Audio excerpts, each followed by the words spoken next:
September 21, 2022.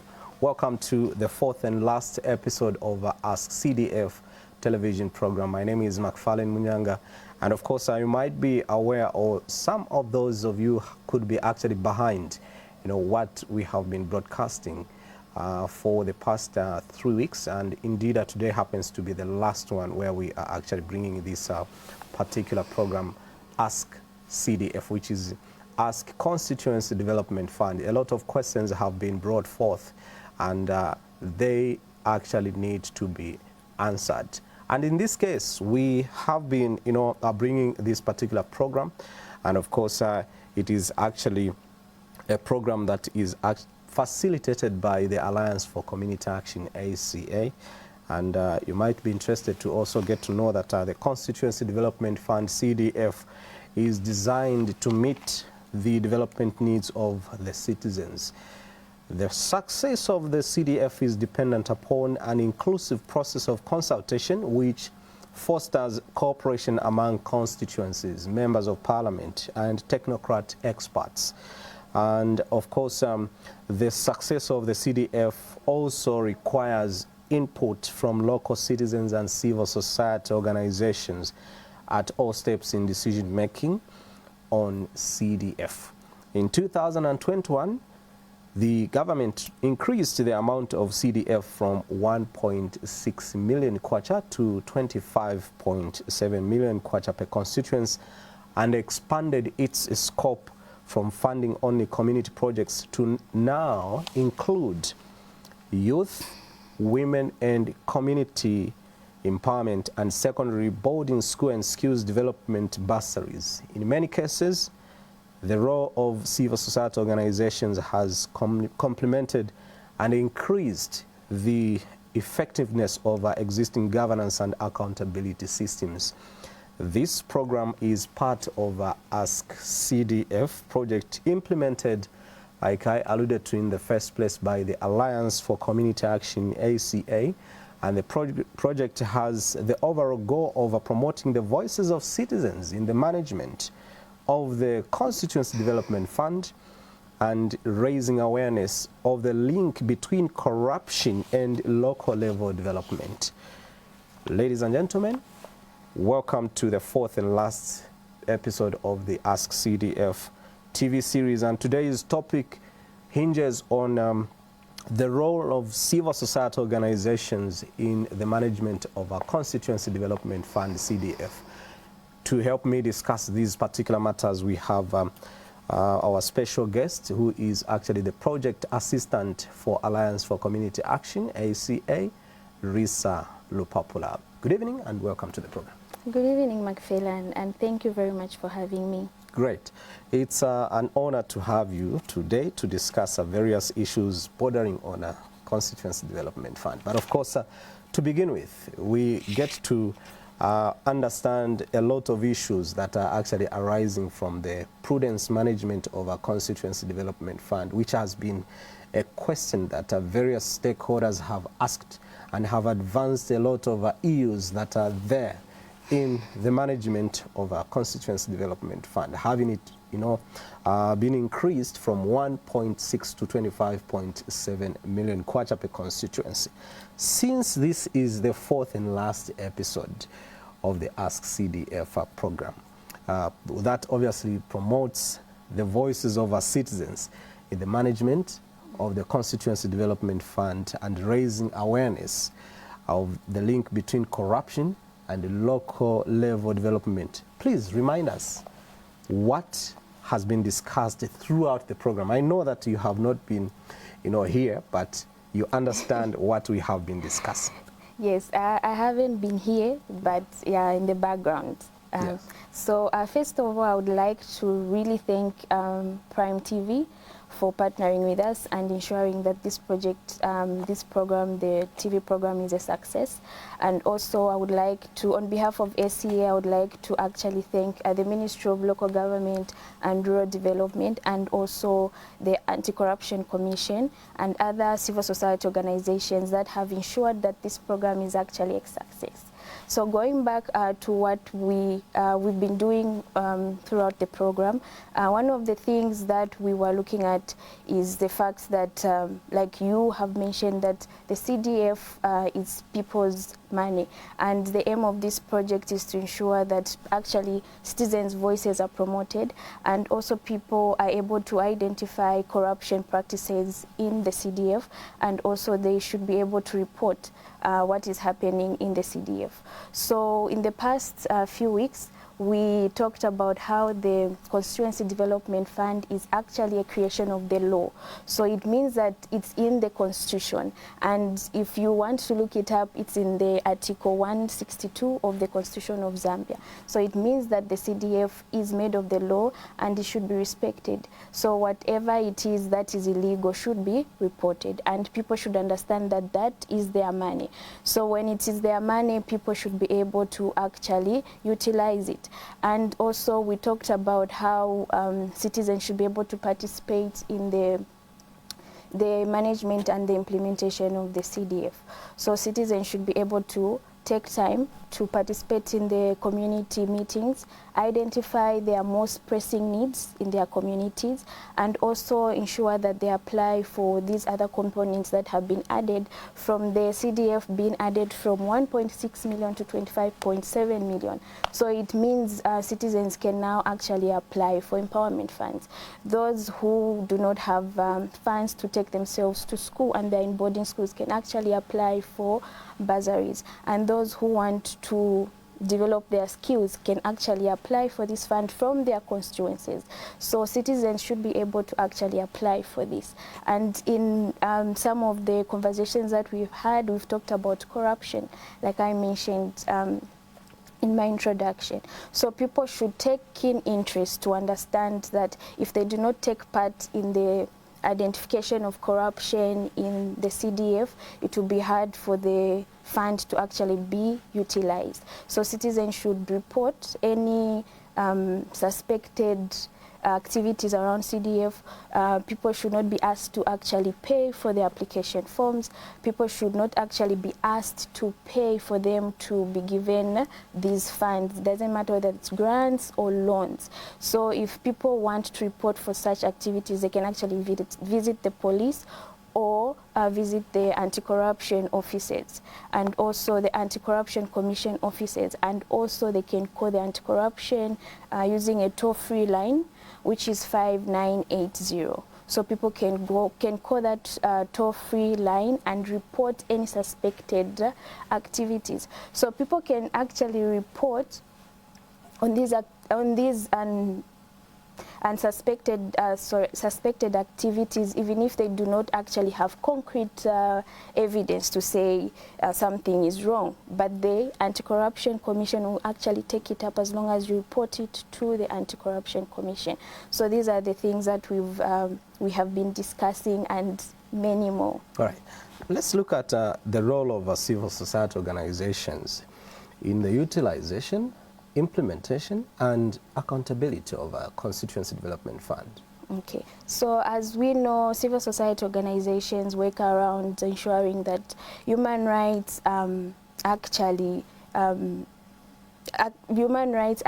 adhered to, and also that they advocate for good democracy and also for inclusive development. So those are just some of the things that civil society organizations actually do. But when going back to your question in terms of what is their role with the implementation and utilization of the CDF, civil society organization like Alliance for Community Action works to bring awareness, and also we do activities around sensitizing people on the CDF. So we ensure that people understand what CDF is. We give them that information, and we ensure that when people have that information, they should be able to go out there and visit their local councils and visit other institutions where they can get this information, and also ensure that they hold duty bearers accountable. So civil society organizations also work to, like I said earlier on, to also hold duty bearers accountable and also advocate that there's inclusiveness in the CDF. So each and every person should actually benefit from this fund. For the past few years, CDF has worked in urban areas, but now we want to see rural areas being developed using this CDF because they are also part of the country and they should be able to utilize this fund. There's been this fear where people actually feel intimidated when it comes to holding accountable the duty bearers about a misapplication of a constituency development fund. They just keep quiet and sit back without making questions that obviously border on how this CDF is being utilized. So that should not actually be the case. People should not be afraid to ask their duty bearers important questions because it's not a fight. Okay, so people should be able to sit down with their duty bearers and have this dialogue to say, okay, we identified that we needed a school in our community. Why don't we have a school? Because we submitted to the WDCs through our representative to say we want schools.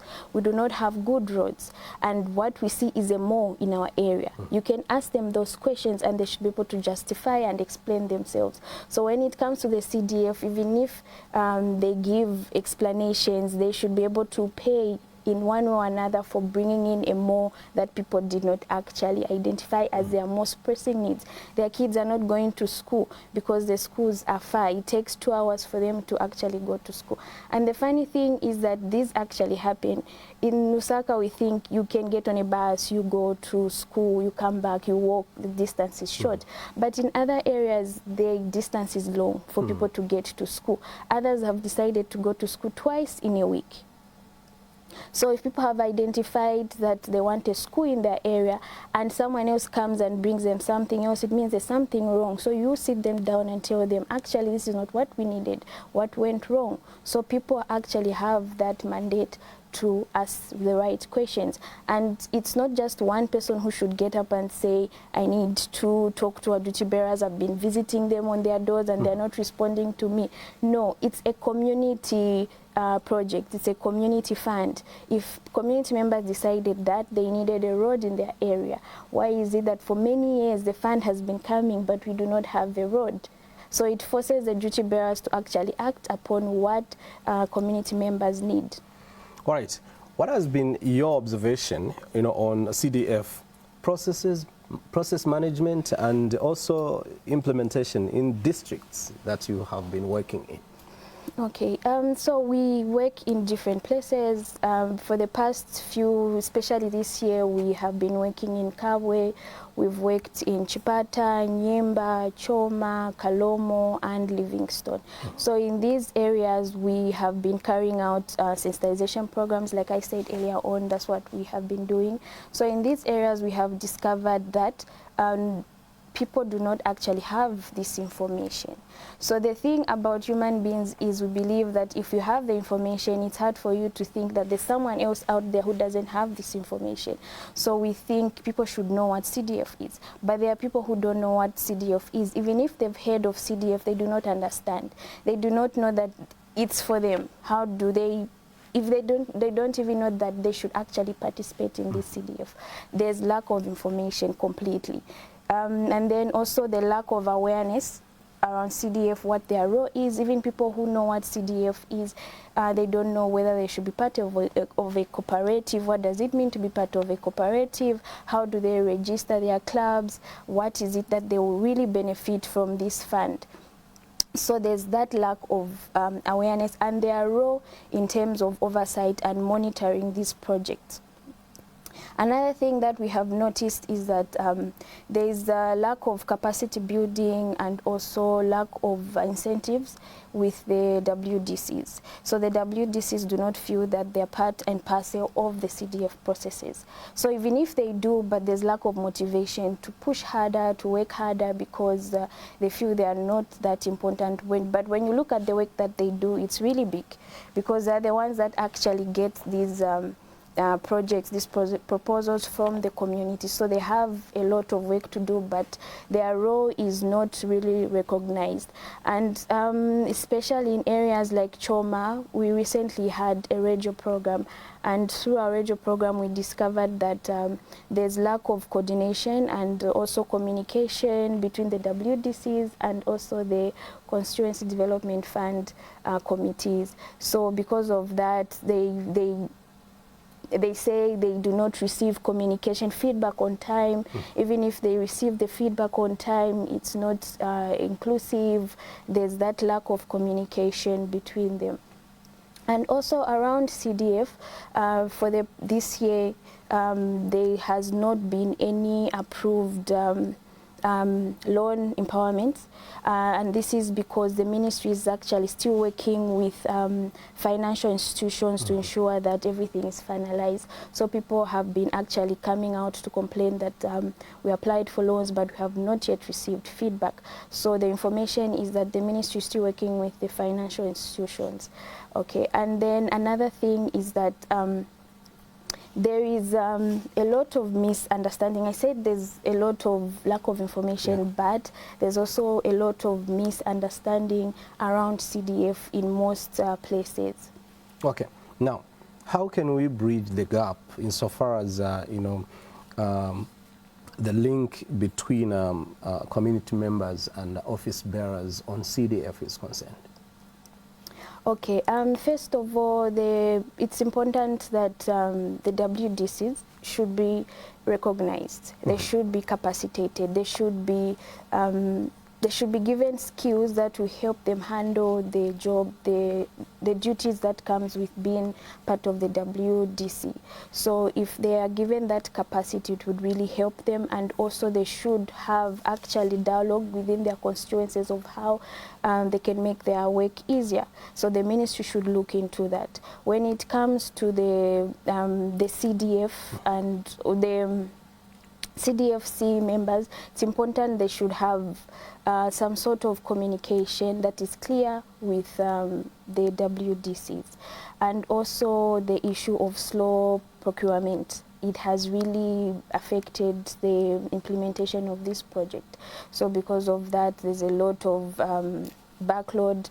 Most of the projects actually will not even happen this year in some areas because there's been back and forth, slow in procurement, and also the disbursement of funds. Someone actually said from the ruling party that if CDF is not utilized, it goes back to the government coffers. Yes. Is that correct? So what happens is in a year, so people identify their most pressing needs and they also submit this proposal. They apply. For now, people are now applying for empowerment and also bursaries. So after that, the money that is sent is supposed to be used in that year. So if projects are not done in that year, the money is sent back.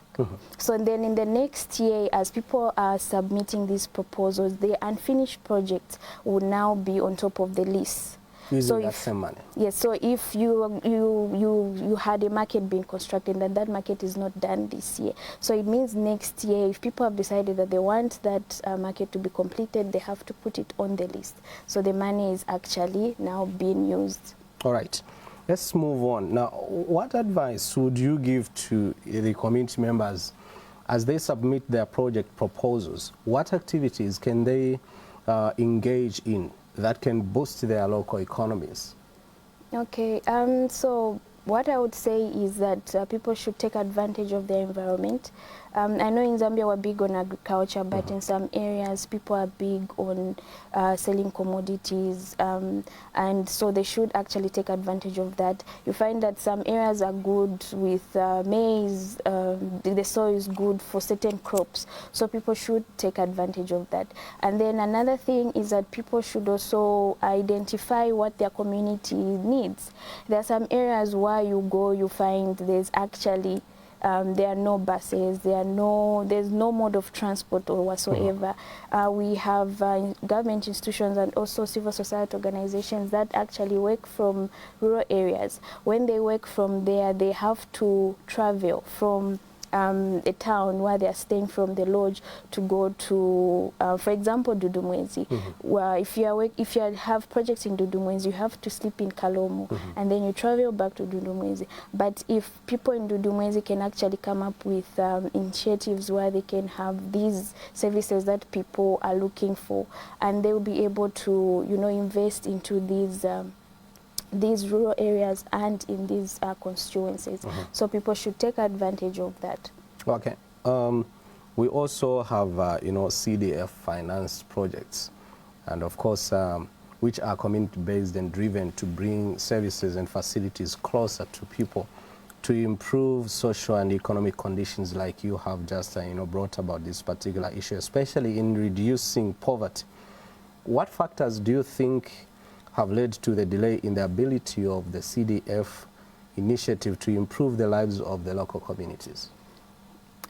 So the application of resources, mismanagement of resources, and corruption has affected the entire system.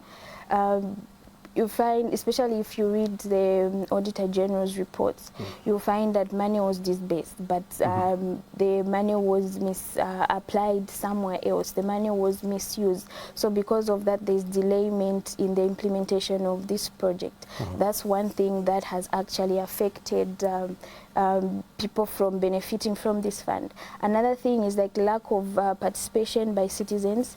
So because of that, people will actually take advantage that people are not participating in this fund. People are not submitting the projects that they need.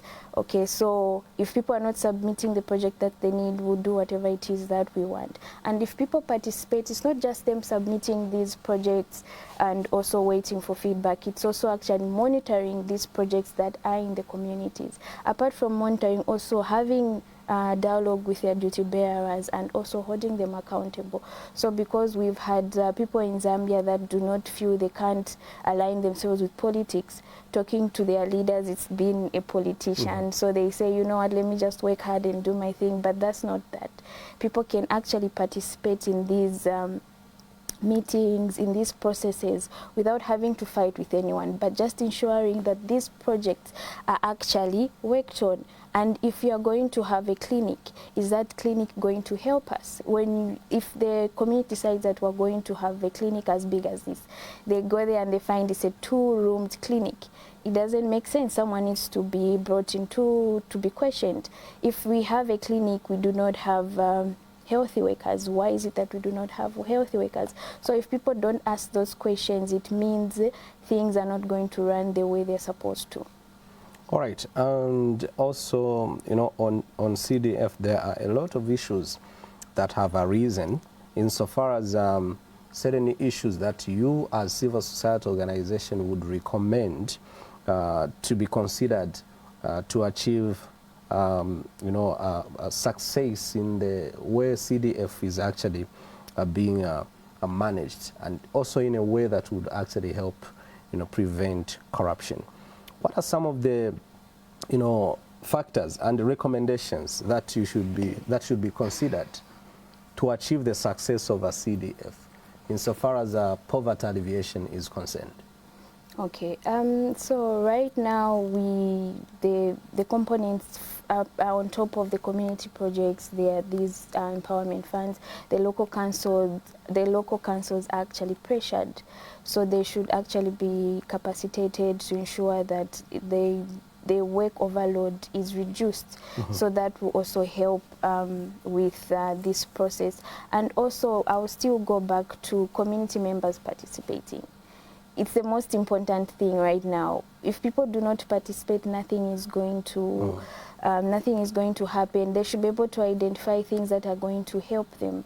The people that, if people go to school, people will be able to have their lives uplifted.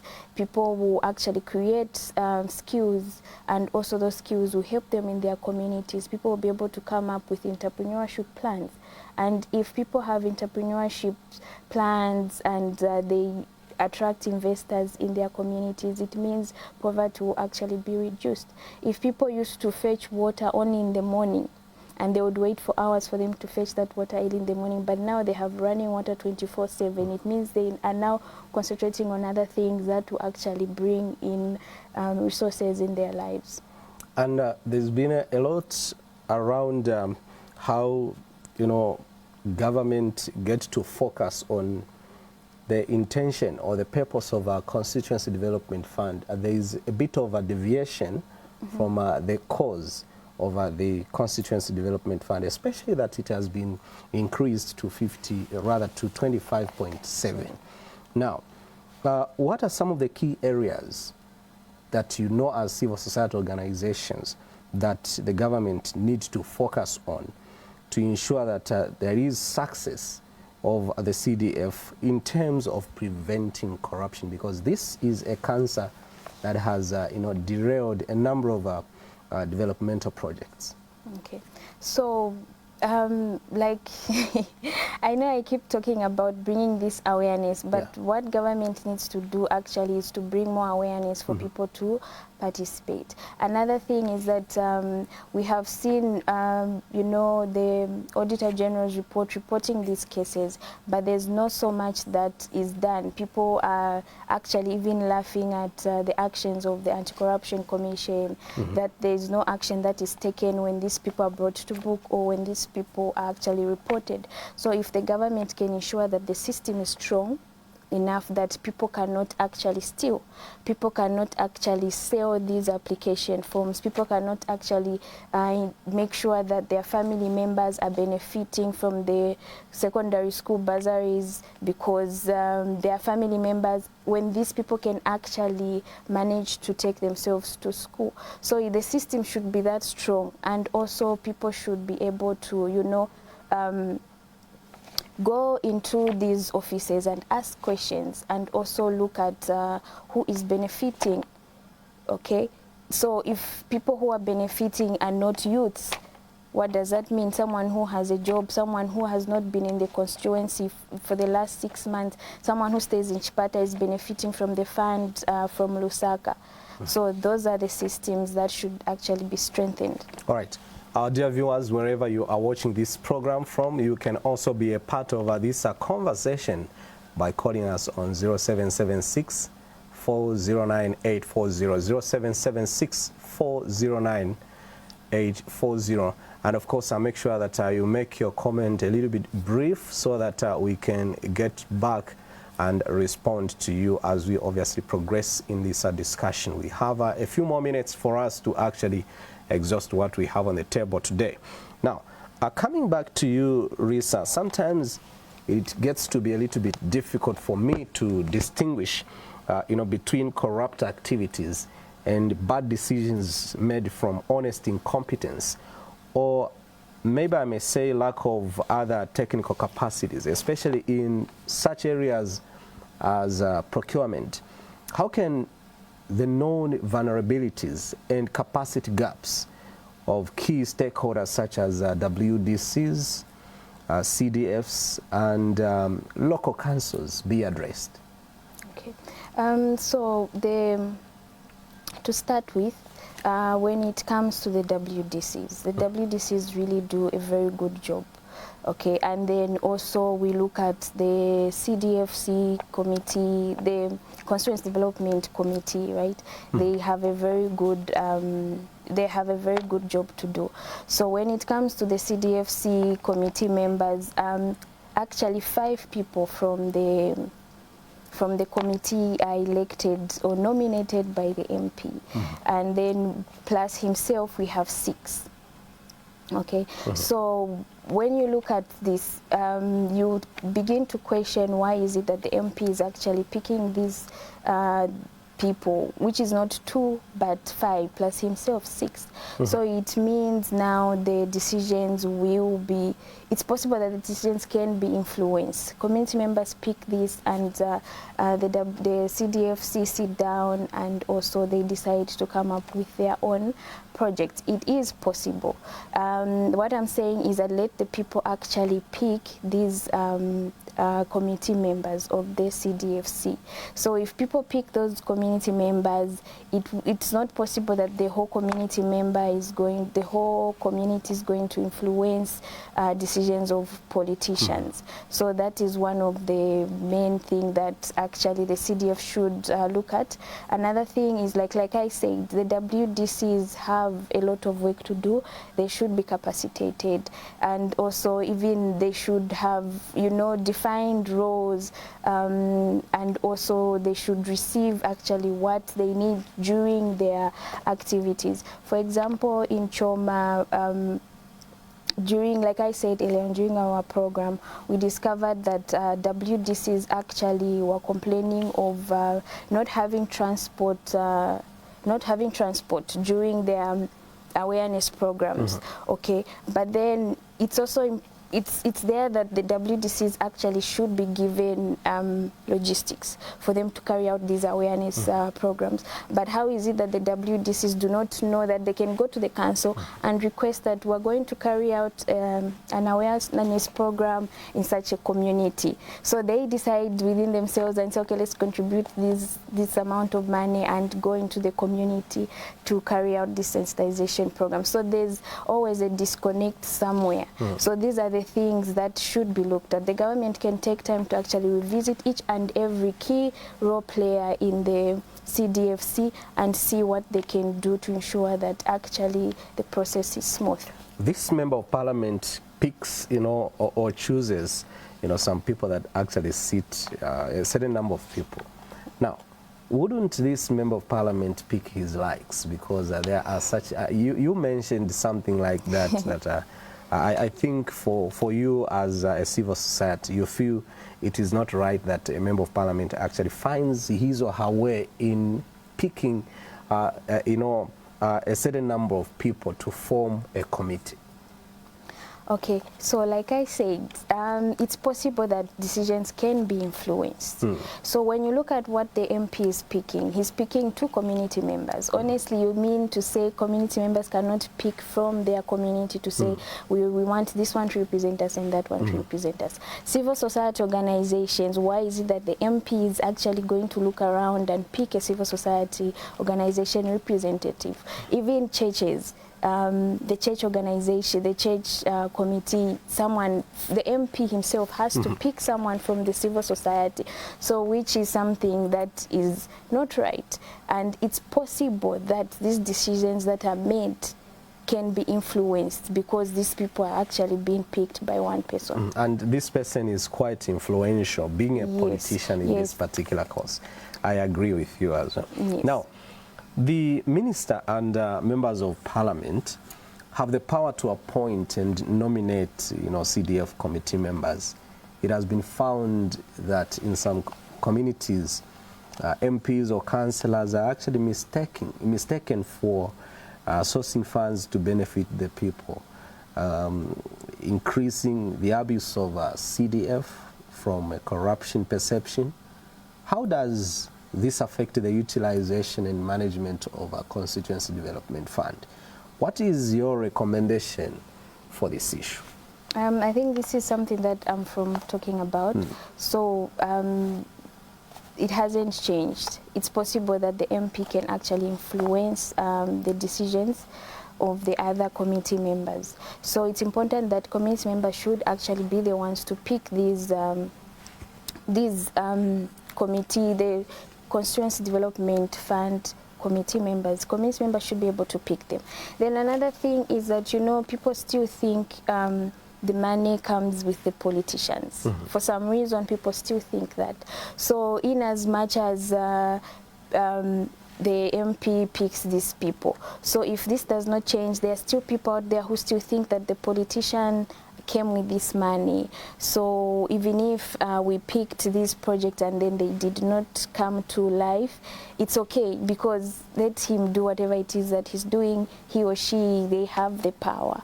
So that is something that we should actually eliminate, and people should understand that politicians do not come with anything.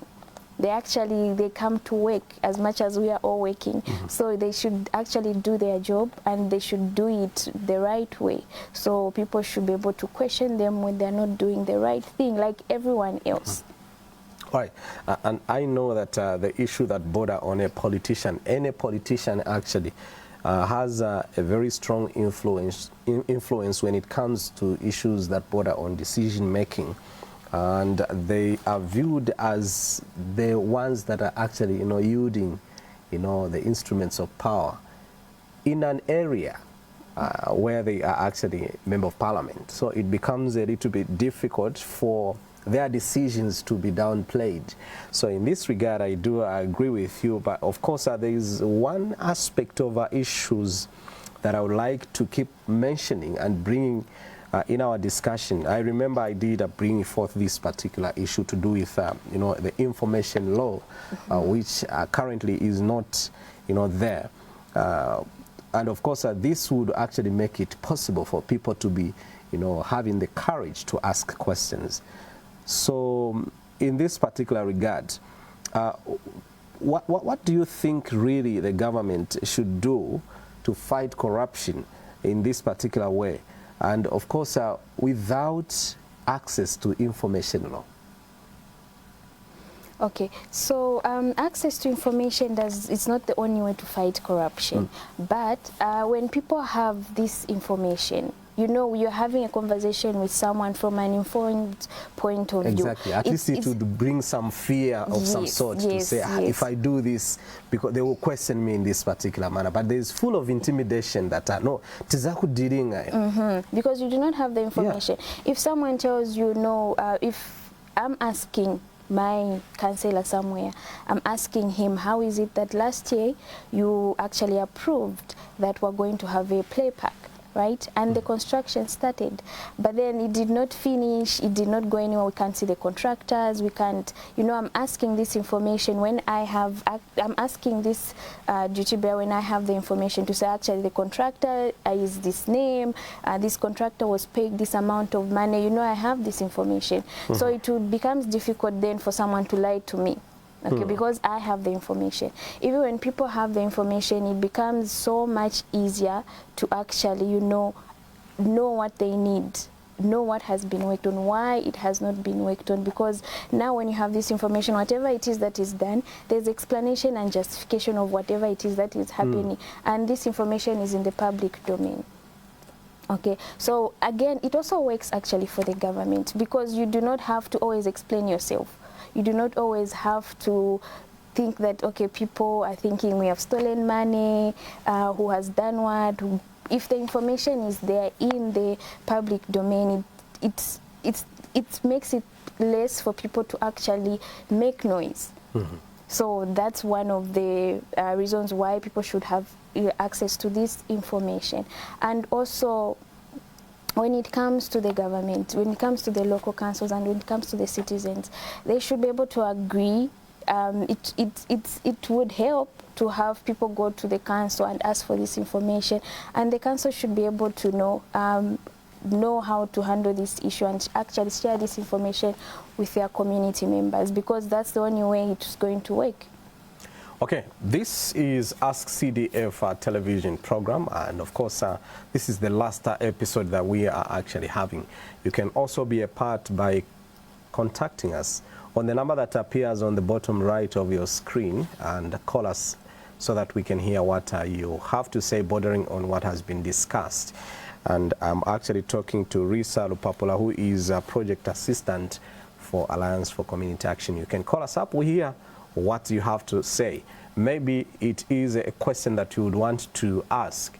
This is the moment that you can actually ask those questions, and we will be able to hear them and get attended in that particular regard. So call us and give us that comment or question that you have to actually bring forth. And we are looking at the topic, the role of civil society organizations in the management of a Constituency Development Fund, CDF. There has been a lot of issues around Constituency Development Fund, and people are asking a lot of questions, and these questions somewhat have not been, answered, and this is the more reason why others are even, saying that there is nothing about a Constituency Development Fund. Others are even saying that it's a scam. But we can also get to, put our voices together and make this be known, and that the government can be held to account, bordering on the Constituency Development Fund, CDF. 0776409840 is the number that you are using to call this particular evening. 0776409840. And of course, we'll get to hear what you have to say. Hello, good evening. Okay, we've lost that one. 0776409840 is the number that you are calling us this evening. 0776409840. Let's get to hear what you have to say this evening on that particular number that you are seeing on your screens. I'm talking to the Alliance for Community Action, ACA Project Assistant, Risa Lupapula. Let's get to hear your contribution. Good evening, you are through to the program. Hello, good evening. We seem not to have... okay, good evening. Good evening. Good evening, how are you? Good evening. Thank you. You can proceed, give us your name and your contribution. Hello? Your name, sir? Hello? Your name? This is Lloyd Muyangana from Kafue. Okay, Lloyd Muyangana from Kafue. Is it Loy or Roy? Hello? You can go ahead. Yes. For me, what I would like to add on the CDF is that there's lack of communication and sensitization in our area here. Yes, you can go ahead. Yes, I would like to say there's lack of communication and sensitization in our area. Hello? We are hearing you. You can just go ahead. Hello, yes. I would like to say in our area, discussing over the CDF matter in Kafue, I would like to say there's lack of communication and sensitization in a sense whereby from the time applicants apply for to get the Constituency Development Fund, there's no further discussion to when if the application has been approved or disapproved, which makes it harder for the people, for us to plan for the project. And sensitization, and most of the people around don't know much on how to apply and get information over the CDF. All right. Is that all? Yes, I think that for me, that's generally what is the problem in our constituency in Kafue. That is Kafue constituents. Yes. Okay, thank you very much. We appreciate your contribution. Okay, no, thank you. Great. You can as well be a part by calling in on 0776409840. 0776409840. That's the number that you are using to reach us this evening and ask questions. This is Ask CDF. Ask your questions. Advance your questions, and of course, they can be responded this evening before we end the program. 0776409840. That's the number that you are using this evening. Let's hear your contribution this evening. 0776409840. We had a Roy from Kafue actually giving us his understanding. Good evening. You are through to the program. Hello? Good evening. Good evening, thanks. How are you? We are very fine. What is your name? You're speaking to Glory Chiwala. Okay, Miss Chiwala, go ahead. All right, so my contribution, first of all, I would like to commend the Alliance for Community Action. These guys are doing an incredible job. I've been following them up for a long time, and I must say they're really doing a great job. So on the discussion that here on hand, I genuinely feel like the PDF can only work with people that are running it, that are accountable, and they are transparent. Because when you look at how these organizations and how the government is running the CDF, it lacks a lot of... Oh, sorry about that. I think you can still come back and exhaust your thought. 0776409840 is the number that you are using to reach us this evening. Let's get to hear from you as well. 0776409840. Good evening. You are through to, okay, lost them as well. 0776409840. That's the number that you are using this evening to reach us on Ask CDF. And we are looking at the topic, the role of civil society organizations in the management of CDF. Good evening. You are through to the program. Hello, good evening. Good evening, thank you. Your name, ma'am? My name is Janet, calling from within Lusaka. Janet from within Lusaka. Yes.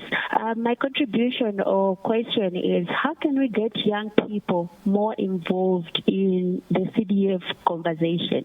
Mm-hmm. We keep saying, no, young people are the future leaders of tomorrow. I mean, the future should be now. So how do we then now increase young people's engagement in the CDF conversation? How do we make young people more interested in engaging in such conversations? Thank you. Appreciate your valid contribution there. 0776409840, and you can be heard as well. Call us 0776409840. That's the number that you are using this evening. Let's hear from you as well. 0776409840. Before I go to our guest to respond to the question you have advanced, you can call in. Hello, good evening. You are through to Ask CDF. Hello. Good evening. Evening, how are you? Well, thank you. What is your name? My name is Kayombo Kamboy. Your name again? Kayombo Kamboy. Okay, you can go ahead. I'm calling from Zambezi. Yes. I'm enjoying the program. Now, I wanted to ask about the CDF, a question about CDF, which is saying that is it the CDF, is it for all people? Only because as I've seen the CDF, it's for just for maybe for organizations, which they say that you make a group. The part that I loved the most is that CDF, is it for old people? I think you can respond now. If we have time, we can still pick some more depending on how quick you are going to be insofar as responding is concerned. Okay, so I'll be very quick. I'll start with Mr. Myangana from Kafiwe. So he spoke of lack of communication and sensitization in Kafiwe. So I'll answer this question for everyone. So if your area does not actually have sensitization programs and there's lack of communication, the best thing you can do is identify your counselors, identify your WDC, the WDC members. So when you identify them, you'll be able to have these conversations with them, and they should be able to take it up to the council. If possible, actually also visit the councils and find out what is going on. So that's one way of actually ensuring that people have this information and you are receiving feedback from the council and also the duty bearers. So when it comes to Janet, first of all, Gloria recommended SEA. Thank you very much, Glory. Sorry, her name is Glory. Janet from Lusaka, so she's asking how youths can get involved in the CDFC. So when you look at the CDFC, first of all, I recommend people to read, especially people who actually have access to the internet, social media, and also they have access to civil society organizations. Ask for this information and also read. So when you read the guidelines, the CDF guidelines, you find that actually the information is there. When it comes to the community projects, everyone needs to participate. So youth should actually participate in identifying what they need in their communities, because that's their future.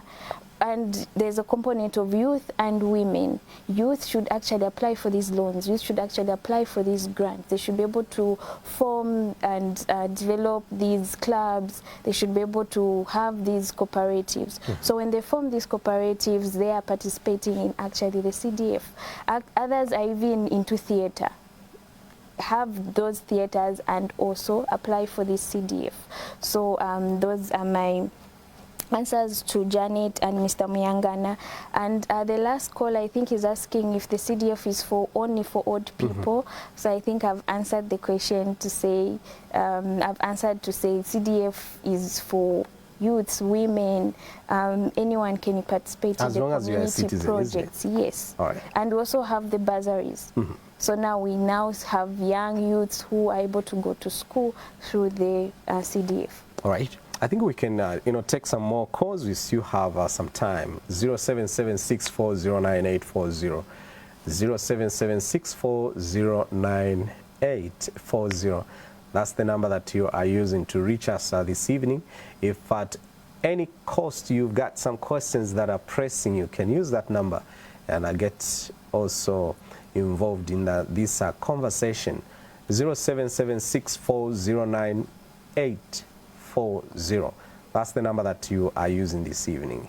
I'm talking to Risa Lupapula. She is a project assistant for Alliance for Community Action. You can get to call us so that we hear what your contribution is all about. It could be just a contribution, or maybe you want to ask a question bordering on what has been discussed. There are also issues that we raised at the start of this program, which is ending today. You can also get to be a part. 0776409840. Good evening. Good evening. Okay, we do not have anybody.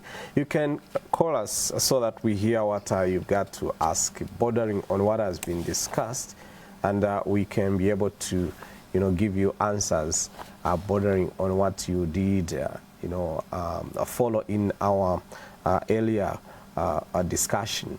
So let's get to hear from you. 0776409840. A lot of issues have been, asked. You might be interested to get to know about this CDF, Constituency Development Fund. It is actually an act of parliament, and you need to understand a lot of things that border on CDF. Constituency Development Fund, which obviously has been raising a lot of questions, and I know that there are a lot of individuals that have not understood how to access this CDF and also what they can do. They have just been told that CDF is in your constituencies, but having gotten that knowledge, how does one make use or access that CDF? Because if you have been told that food is on the table, there must be some ways and processes that should actually take somebody to that table. So what are the processes, first of all? So what is supposed to happen is community members need to identify their zonal representatives, and when they do that, they should be able to have these meetings. So what people need to do is know when these meetings are actually taking place.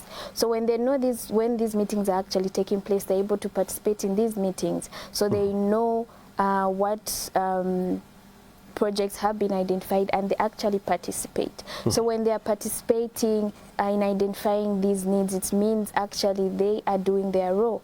Then after that, they also need to ensure that what they actually identified is what is being implemented in their communities. So when they do that, it makes it easier for them to actually monitor these projects. And when they monitor these projects, they are actually playing the oversight role. So this is how people are going to actually benefit from the fund. So it starts from them getting up, looking for where the meetings are taking place from, and even those who are leading the meeting should be able to make an announcement to say they are having these meetings. So their representatives, their zonal representatives now will take it up and have meetings with the WDCs. And the WDCs actually get the project list and takes it over to the Cdfc. I did ask this question arising from somebody that I asked to say, is this CDF only for old people? Because it seems that it talks much, or maybe emphasis being much hinged on women, young people, and of course the aged.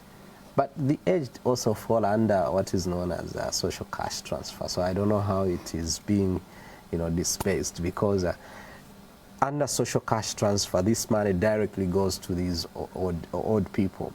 And of course, how about under CDF? What's the difference? You're asking the difference between social cash transfer and the CDF.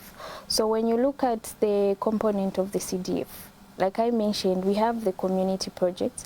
We actually, again, have the youth, women, and community empowerment. So when it comes to the youth, women, and community empowerment, women can be old people. So women can be part of cooperatives, and most women, especially in rural areas who are farmers, they already have existing cooperatives. In those cooperatives where they receive fertilizer, they receive seeds from the government. So those cooperatives already exist, and they can actually, those who are not in cooperatives can form cooperatives. So in as much as it's saying youth, yes, youths are part of the CDF, but we also have women. The women have no age limit, and then we also have community empowerment. In the community empowerment, someone who's old can actually apply for the loans because you're actually going to pay it back. So you just need to actually look at the CDF guidelines, visit your council, and look at the qualifications of all these components. So when you look at the qualifications, you'll be able to know which one you actually qualify for. All right. Now, your final words. I know today is the last day we are actually having this conversation on Ask CDF. What should viewers look forward to insofar as this project is concerned? Okay. Moving forward with the project, we still post information on our Facebook page. We've had radio programs, we're having TV, we've had TV with Prime, TV program with Prime, and also Camnet, and we're still going to have more activities and more community trainings. So they can visit our Facebook page, they can send us messages on our Facebook, and also our contact details are there, so they can keep in touch with us if they have any questions or any contributions. So my last word is that people should actually take active participation in the CDF. It's because it's their money, so they should ask around if they want the information. They should be able to get the information that they need. They should be able to apply for these services that the fund is actually offering them, and they should ensure that they are working with the government, the civil society organizations, and also within their communities to ensure that actually this fund is utilized. That's Risa Lupapula from the Alliance for Community Action. She is actually assistant project. She is the project assistant actually, and of course we have been looking at civil society, the role of civil society organizations in the management of our Constituency Development Fund. This happens to be the last episode, and I'm pretty much sure that we look forward to having more of such programs. My name is McFarlane Munyanga. Have a blessed evening. We climb the peaks together. We shine together. We move places together. We are everywhere together. We are